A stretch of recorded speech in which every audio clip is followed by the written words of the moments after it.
നമസ്കാരം, സിറ്റി ന്യൂസിലേക്ക് സ്വാഗതം. രാജീവ് ഫൗണ്ടേഷൻ നേതൃസംഗമം കണ്ണൂർ DCC ഓഫീസിൽ നടന്നു. DCC president advocate Martin George ഉദ്ഘാടനം ചെയ്തു. രാജീവ് ഫൗണ്ടേഷൻ സംസ്ഥാന ചെയർമാൻ റഷീദ് പറമ്പൻ മുഖ്യപ്രഭാഷണം നടത്തി. അദ്ദേഹം അതിന്റെ ഉദ്ഘാടന ചടങ്ങിൽ വെച്ചുകൊണ്ട് 2 കോടിയുടെ പ്രോഗ്രാമായിരുന്നു സർക്കാരിന്റെ സഹായം, ആസൂത്രണ വകുപ്പിന്റെ സാമ്പത്തിക സഹായത്തിൽ.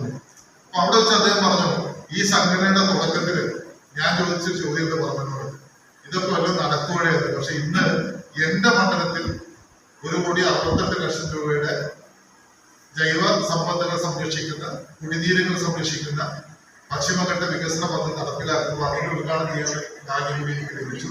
ഏതായാലും ആ ഒരു പ്രയാണത്തെ ഞാൻ ചെറുതായി കാണുന്നില്ല. അത് വലിയൊരു അവാർഡായിട്ട് നമ്മൾ നമുക്ക് നമ്മുടെ ഒരു മിഷൻ സ്റ്റേറ്റ്മെന്റും ഒരു വിഷൻ സ്റ്റേറ്റ്മെന്റും വിഷനില് നമ്മൾ എഴുതി വെച്ചത് റീച്ച് ദ അൺറീച്ചബിൾ ആണ്. എത്തിപ്പെടാൻ കഴിയാത്തവർക്ക് എത്തിപ്പെടുക എന്നതാണ് നമ്മുടെ അർത്ഥം.